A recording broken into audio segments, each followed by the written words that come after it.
Hello, my name is Ricky Pound and I'm the House Director of Turner's House in Twickenham, the property designed and lived in by the artist J.M.W. Turner between 1813 and 1826. The theme of today's 10-minute talk is on European ceramics and the willow pattern. The story of willow pattern on ceramics needs to be considered within a framework of a much larger tradition of the acquisition and display of objects associated with the Orient that transfixed the Western imagination from the 16th century onwards. Such items included lacquered furniture, textiles, weapons, ancient bronzes, precious stones, and of course the most valuable of all, Oriental porcelain, most notably that associated with China and Japan. With the presence of Jesuit missionaries to China from the late 16th century and sea trades with corporations such as the powerful Dutch East India Company, increasing amounts of Chinese porcelain was exported to the West, where it was consumed by the aristocracy and other elites in increasing quantities. The desire to own and display large collections of porcelain, often decorated with dragons, landscapes, and armorial coats of arms and heraldic badges, was partly due to the qualities inherent within its material. For hundreds of years, the Chinese had possessed the secrets of how to produce high-quality, hard-paste porcelain, which often was almost translucent in appearance, but which was desirable, beautiful, and useful. Today, we mainly think of Chinese porcelain as largely blue and white in colour, and yet from the 17th century, Imari porcelain was being introduced in increasing quantities, and decorated porcelain was available in colours such as famille rose or red, famille noir, black, famille verde, green, and blanc de chine, white. The cheapest colours of Oriental export porcelain entering Europe were blue and white, and yet even these could be transformed by Western artists by placing different colours over the top of the glaze, in imitation of more expensive Imari and polychrome palettes, a process purists detested, known as clobbering. In this painting by the Swiss artist Jean-Etienne Liotard, we see some Chinese export porcelain decorated with Oriental figures set on a tray following a session of tea drinking. Typically, there are tea bowls, a milk jug, sugar bowl, a slop bowl, a tea canister, and a teapot. Liotard was one of the greatest pastel painters of the age, and he did several paintings containing Oriental and European ceramics, including that of Meissen. His painting, The Chocolate Girl, was the first painting to feature Meissen in the form of a servant girl bringing a tray on which a Meissen chocolate mug can be seen. In this detail from Liotard's The Chocolate Girl, the mug can be seen decorated in a kakemon style, which originated in Japan and was much favoured by Augustus the Strong. A trempealeuse cup and saucer held the cup in place and prevented spillage caused by a shaky hand. The Chinese and Japanese monopoly of producing hard-paste porcelain was finally broken in 1708 by Johann Friedrich Bodker, an alchemist working for Augustus II, or the so-called Strong, Elixir of Saxony and King of Poland. Augustus was obsessed with porcelain, amassing a collection of over 30,000 pieces and building his own porcelain palace. In an attempt to create his own German porcelain, he imprisoned Bodker until he discovered the formula for making the ceramic. The discovery for making white gold was as much through trial and error as through any real scientific process.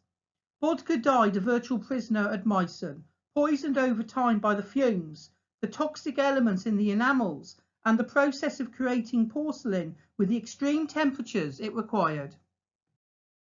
Meissen dominated the market for European ceramics between 1720 and 1750. In fact, so expensive was Meissen porcelain that it was known as white gold. Although Meissen jealously guarded the secrets of making hard-paste porcelain and its beautiful enamels, by the 1730s the secrets were out, and with low pay and awful working conditions, several employees from Meissen defected to other companies, which started to produce porcelain to fulfill the demand to acquire such pieces. From the 1760s, the French manufacturer Sèvres was the main competitor to Meissen and produced its own exquisite porcelain, which was purchased by aristocrats and the new middle classes, and was also made for the royal families of Europe. One European monarch who was particularly interested in collecting Sèvres porcelain on an unprecedented scale was King George IV of Great Britain. Between 1783 and 1830, George collected thousands of pieces of exquisite Sèvres porcelain. Today, the royal collection contains the most important assemblage of Sèvres porcelain in the world. At the end of the 17th century, only two types of ceramic would have been considered suitable for display, that of Oriental porcelain and Dutch Delftware. The word China was almost universally applied to Oriental porcelain. China and Delftware arrangements were positioned in a variety of unoccupied places within an interior, including door cornices, chimney pieces, on or under cabinets, on mantel shelves, in fireplaces, and even in the corners of rooms. In addition, china closets were also built specifically to house ceramics, many belonging to women, reflecting the fact that china was mostly collected by the ladies of the house. For example, Lady Burlington had a china closet at Chiswick House where she kept Meissen porcelain. With the increase of production of ceramics by Western manufacturers, in the latter part of the long 18th century, trade for porcelain with China and Japan began to decline, and yet the interest in Oriental themes and decoration did not abate. Indeed, if anything, it increased. Interestingly, European porcelain wares continue to be decorated with Oriental and exotic themes, continuing the fascination with chinoiserie.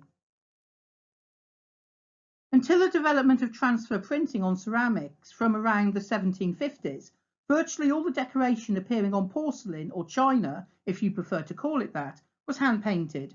The Worcester porcelain manufacturer was the first to produce wares with transfer printed patterns on a commercial scale. This new development of transfer printing enabled ceramics to be produced and decorated at a much faster and cheaper rate, which catered for the demands for domestic wares to a broader section of society. It was against this backdrop that our story of the Willow pattern can be told. I have chosen these two particular examples of early Worcester transfer printing to reflect themes of interest to J.M.W. Turner. Turner was a very keen fisherman and also liked to go to country estates to shoot with his friends and patrons. It has been argued of all Oriental patterns that the Willow pattern is the most popular, widespread and successful of all time, and it is still in production today. Indeed, it is estimated that between 200 to 400 manufacturers were producing ceramics with the transfer Willow pattern. This can make identifying particular manufacturers of the Willow pattern difficult, as many domestic wares are unmarked. Perhaps the greatest revelation concerning the Willow pattern is that although many of its decorative motifs were inspired by Oriental art, it was actually created by Western minds. Indeed, the original 1790 Willow pattern can be understood as an attempt by British manufacturers to fabricate an idyllic, faraway place, loosely understood as Chinese. In his book, Spode's Willow Pattern, the author, Robert Copeland, argued that the first version of the Willow pattern was produced around 1790 by the Spode factory from an original Chinese pattern called Mandarin. There was an early and more faithful version by Thomas Minton for Thomas Turner of Coughley, Shropshire, in the year 1780, and this has been described as Willow Nankin. However, it is believed that Coughley never made the standard Willow pattern. Indeed, apparently there is no Chinese pattern that contains all the features of the standard Willow pattern. After it was made by Spode, Willow pattern was soon produced by manufacturers including Royal Worcester, Adams, Wedgwood, Davenport, Clewes, Leeds and Swansea, all of whom produced their own version of the Willow pattern. The Willow pattern transfer design was applied to earthenwares, porcelain and pearlwares. Although over the years the Willow pattern has been modified and subtly changed by different manufacturers to make it their own, certain themes within the design are universal. Willow pattern may also appear in different colours, including green, pink and brown. The design was printed on a transfer which was applied to the plate before firing. To qualify as willow pattern, the following are typically needed: a pair of birds that face each other, a willow tree, 3 figures on a bridge, a garden temple, a rickety fence and a boat in a river. However, there are sometimes variations on this pattern. For example, there may be 1 or 2 figures on the bridge instead of 3, or the birds may be facing away from each other. The rarer forms of the pattern are the older ones, with subtle variations which can fetch hundreds of pounds at auction and are the ones that are most sought after by modern collectors. In Buddhist iconography, the willow symbolises meekness and is the symbol of spring, and its characteristic suppleness and grace has come to represent the feminine. It is unknown who invented the legend to explain the symbolism of the willow pattern. The story was first published as the story of the common willow pattern plate in the magazine The Family Friend in 1849. The key elements of the story were laid out within its ornate pattern, including the all-important willow tree. The tale. Here is a condensed summary of the legend. The story that emerged during the 19th century describes the 3 figures crossing the bridge as servants chasing the king's daughter, who had eloped with her lover, a man of lower social status. Objecting to his daughter's choice, the king tries to stop her at all costs. The couple escape by boat to a small island, but they are followed by the father, who, enraged by their escape, burns down the house where they sleep. Touched by their love, the gods immortalised them as 2 doves, the lovers eternally flying together in the sky.